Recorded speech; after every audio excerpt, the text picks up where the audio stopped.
शादी में हमको किस अंदाज से करना है, मेरे नबी का क्या फरमान है, नबी की सुन्नत क्या है, नबी की हदीस क्या है, हमें किस तरह से शादी करने का हुक्म मिला है, इससे इस पर तवज्जो देने की जरूरत है। अगर नहीं जानते हैं, मस्जिद के इमाम के पास जाइए, अपने आलिमों के पास जाइए, अपने मौलाना के पास जाइए और उनसे पूछिए हम अपने बच्चों की शादी करना चाहते हैं, सुन्नत तरीका क्या है, इसमें क्या क्या चीज जरूरी है। मेरे दोस्तों, जब सुन्नत मुस्तफा पर अमल करके शादी करोगे, मदीने वाले मुस्तफा का सदका मिलेगा, यहाँ भी कामयाबी मिलेगी, वहां भी कामयाबी मिलेगी। तो हमें जरूरत है इस बात की कि बहसे अपने बच्चों पर सख्ती करे कि दीन पर चलने वाला बनाए, सुन्नत मुस्तफा पर अमल करने वाला बनाए, 5 वक्त नमाज पढ़िए और अपने बच्चों को भी पढ़ाइए। नमाज के बगैर कोई छुट्टी नहीं है, नमाज के बगैर मरने के बाद एक कदम भी आगे नहीं बढ़ पाएंगे। एक बादशाह था, वो बादशाह मुल्क की हिसाब करते करते थक जाता था।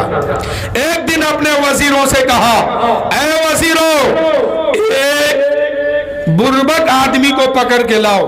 वजीर परेशान, बादशाह के यहाँ बुर्बक की क्या जरूरत है, बादशाह के यहाँ बेवकूफ आदमी की क्या जरूरत है। लेकिन बादशाह का हुक्म था, वजीर गया, एक बेवकूफ नहीं, महा बेवकूफ यानी बेवकूफों का सरदार को उठा के लाया, बेवकूफों का सरदार को उठा के लाया और कहा कि बादशाह सलामत, लो ये हाजिर है, ये बेवकूफ नहीं महा बेवकूफ है। बादशाह ने देखा और कहा कि इसके सर पे ताज रखो। सर पे ताज रखा गया, सेहरा बांधा गया। बेवकूफ आदमी था, कभी शेरा पहना नहीं था, ताज पहना नहीं था, ताज सर पे रखा नहीं था, ताज देख करके खुशी से मचलने लगा। बादशाह ने कहा, इतना मत खुशी से उछलो, इसलिए कि ये बेवकूफ वाली ताज है, इसमें इतना खुशी मनाने की जरूरत नहीं है। उस बेवकूफ आदमी ने कहा, अच्छा बादशाह सलामत, जो जैसा था उसका हक उसको मिल गया। बादशाह की बारगाह में बेवकूफ आदमी कहने लगा, अच्छा ये बताइए हमारा यहाँ काम क्या है। बादशाह ने कहा, काम तेरा कुछ नहीं है, तुम यहाँ रहो, खाओ पियो, ऐश करो, जब तुम्हारी जरूरत पड़ेगी हम तुम्हें बुला लेंगे। ऐसा ही हुआ। बेवकूफ आदमी था, बादशाह के महल में रहने लगा, उम्दा महल, उम्दा खाना, ऐशो आराम की जिंदगी मिली। वो बेवकूफ आदमी मचलने लगा। एक दिन बादशाह ने बुलाया और बादशाह उससे सवाल कर रहा था। अब बेवकूफ आदमी जवाब क्या देता? बादशाह ने पूछा आम, तो वो जवाब दे रहा इमली। ऐसे ही कसमाकस में कुछ दिन तक चला। बादशाह ने उससे सवाल किया आम, वो जवाब दिया इमली। बादशाह हंसा, सारा टेंशन खत्म। एक मुद्दत तक ये मामला चलते रहा। एक दिन बादशाह बीमार हुआ, एक दिन बादशाह बीमार हुआ। बादशाह को बड़े बड़े हकीम आके दवाई देते हैं, डॉक्टर आके दवाई देते, कोई फायदा नहीं हुआ। बादशाह ने कहा कि वजीरों, उसी बेवकूफ आदमी को बुला के लाओ।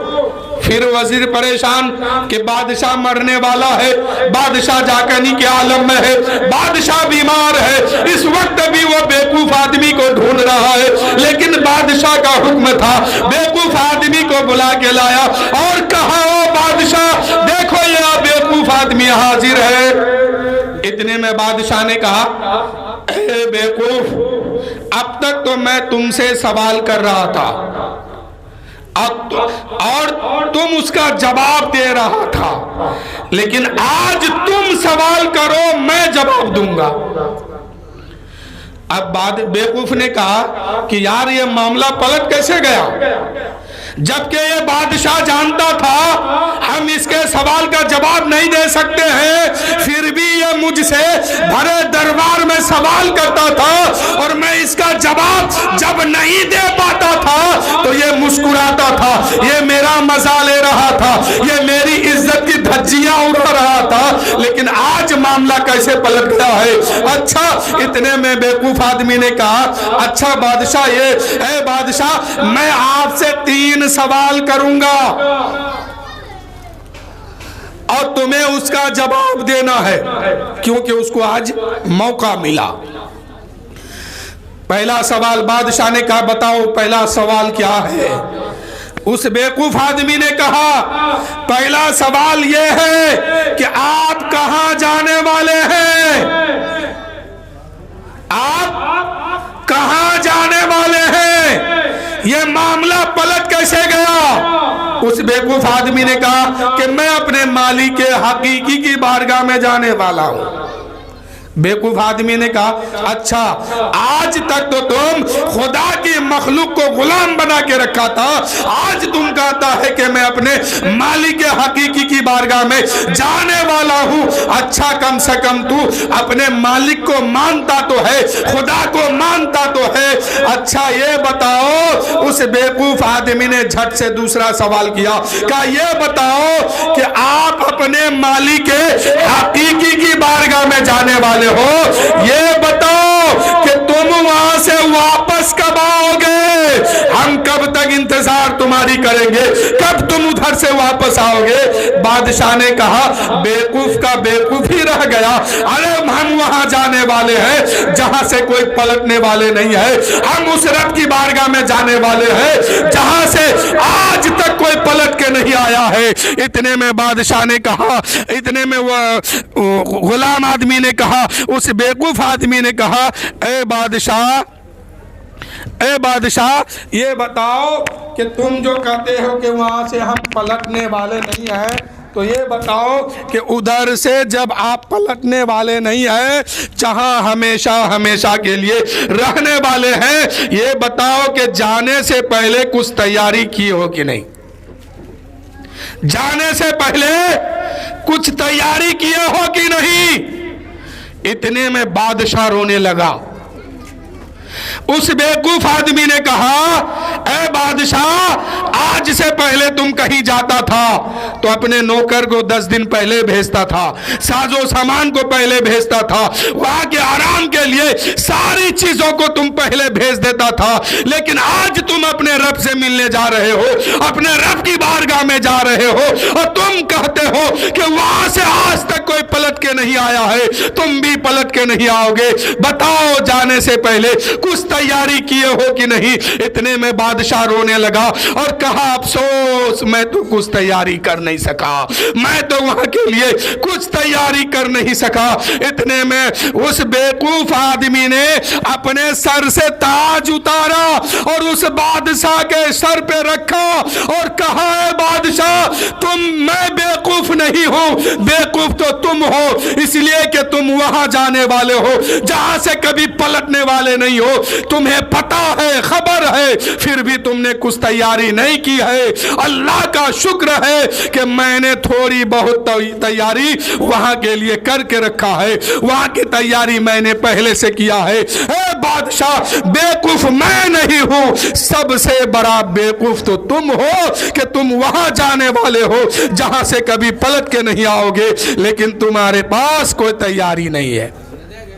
उस बेवकूफ आदमी ने सही जवाब दिया कि नहीं, समझ रहे हैं। उस बेवकूफ आदमी ने सही जवाब दिया है। कितने लोग समझे, जरा हाथ उठा के बताइए। बस 2 ही आदमी, सब आदमी ना।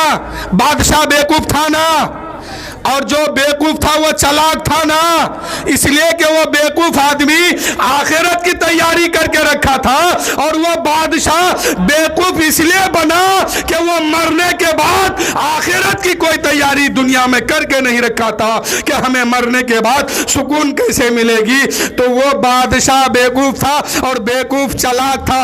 अब मुझे ईमानदारी से आप लोग एक बात बताइएगा कि जो लोग इस दुनिया में रह करके आखिरत की तैयारी नहीं करते हैं, बताओ वो बेवकूफ है कि नहीं है। जो लोग इस दुनिया में रह करके आखिरत की तैयारी नहीं करते हैं, वो बेवकूफ आदमी है, और थोड़ा मोड़ा बेवकूफ बेवकूफ नहीं, वो दुनिया का सबसे बड़ा बेवकूफ है, जिसे पता है हमें एक दिन मरना है, कब्र में जाना है, हमसे सवाल होगा, कब्र में हम रहेंगे एक मुद्दत तक, उसके बाद हम मैदान माशर में आएंगे। वो मैदान माशर जहां माँ सामने होगी, बाप भी सामने होंगे, ना बाप मदद करने के लिए तैयार है, ना माँ मदद करने के लिए वहां तैयार है। वह कोई किसी का नहीं होगा, जिसका अमल जैसे होगा वैसा ही उसके साथ सुलूक होगा। अमल ठीक होगा जन्नत के तरफ जाएंगे, अमल खराब होगा दोज़ख के तरफ जाएंगे। तो मेरे दोस्तों, दुनिया में सबसे चालाक वही आदमी है जो आखिरत की फिक्र करता है, और जो आखिरत को भूल बैठा है वही दुनिया का सबसे बड़ा बेवकूफ आदमी है। आज हम लोग अपने अपने घर में देखें, दीन नजर नहीं आता। 5 बेटा है, पांचों के पांचों बेनमाजी, बाप बेनमाजी, माँ बेनमाजी, फिर कहते हैं कि परेशान हम होते हैं। जिंदा है यही बहुत है, इसलिए कि बेनमाजियों पर अल्लाह की लानत बरसती है।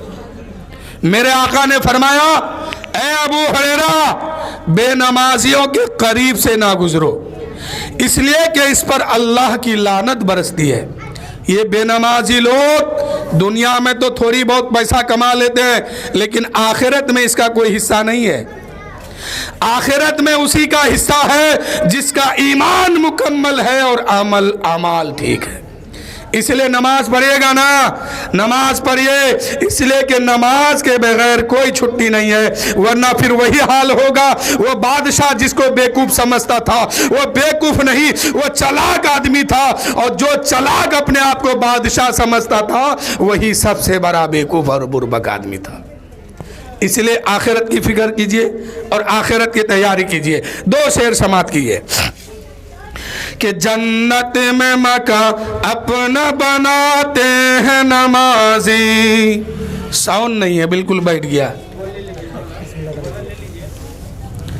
कि जन्नत में मकान अपना बनाते हैं नमाजी, जन्नत में मकान अपना बनाते हैं नमाजी। घर वाले का इशारा हो रहा है, बहुत कीमती शेर आपको दे रहा हूं, अगर समझ जाइएगा तो इंशाअल्लाह जिंदगी समझ जाएगी इसमें। कि जन्नत में मकान अपना बनाते हैं नमाजी, मस्जिद में बड़े शौक से जाते हैं नमाजी। जाइएगा ना, मस्जिद जाया कीजिए, नमाज पढ़ा कीजिए, वरना एक एक नमाज छोड़ने की बुनियाद पर करोड़ों साल दोज़ख में जाके जलना होगा। ना वहां माँ काम आएगी, ना बाप काम आएगा, ना रिश्तेदार काम आएंगे, ना कोई खानदान काम आएगा। नमाज होगी तो वहां बचाए जाएंगे। इसलिए कि मैदान माशर में सबसे पहला सवाल नमाज के बारे में होगा। अगर इसमें पास हो गए तो हर जगह कामयाबी मिलेगी, अगर इसमें फेल हो गए तो अब फेल होते हुए जाएंगे। कि जन्नत में मकान अपना बनाते हैं नमाजी, मस्जिद में बड़े शौक से जाते हैं नमाजी। महबूब भी खुश होता है, महबूब भी राजी, सजदे के लिए सर को झुकाते हैं नमाजी। एक नमाजी से अल्लाह भी खुश होता है, अल्लाह के रसूल भी खुश होते हैं। और नमाजी और बेनमाजी में बहुत फर्क है।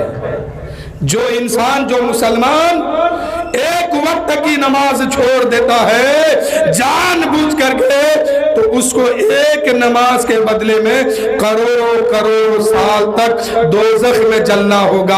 हाँ, एक मौका है, मरने से पहले जितनी नमाजें छूट गई है उसको कज़ा पढ़ के अदा कीजिए। अगर अदा नहीं किए और यूं ही मर गए, फिर आप समझिएगा कि वहां क्या हाल होगा। इसलिए कि एक भी नमाज माफ नहीं है। हद्दे बुलूगियत से लेकर के मौत की आखिरी सांस तक नमाज फर्ज है, हर हाल में नमाज पढ़नी है।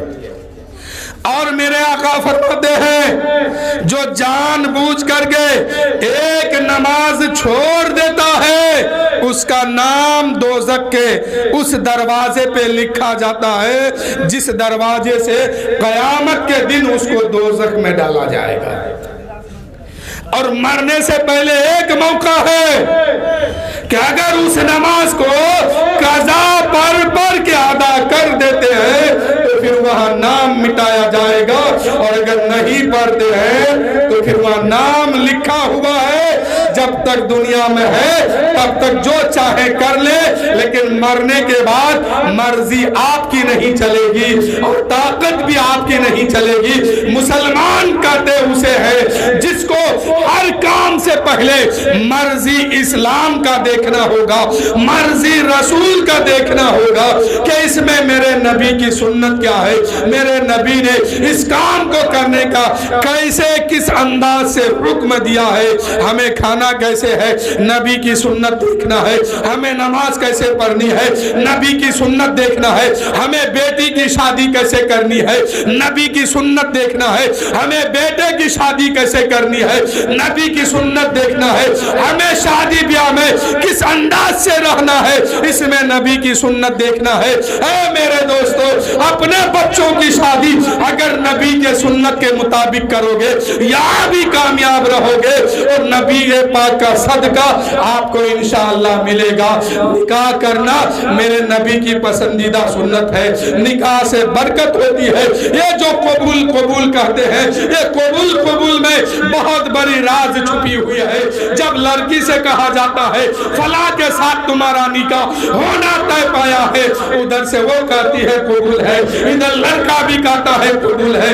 اس قبول میں بہت بڑی راز چھپی ہوئی ہے، اس لیے سنت کے مطابق اپنے بچوں کی شادی کیجئے، آپ کا نسل کامیاب ہے، آپ کی نسل یہاں بھی کامیاب ہے وہاں بھی کامیاب ہے۔ تو میرے دوستو، انہی چند جملوں کے ساتھ میں اپنی گفتگو ختم کر رہا ہوں کہ میں آ گیا ہوں دل میں عشق نبی لیے ہوئے، اے بہشت بول تیرا دام کتنا ہے۔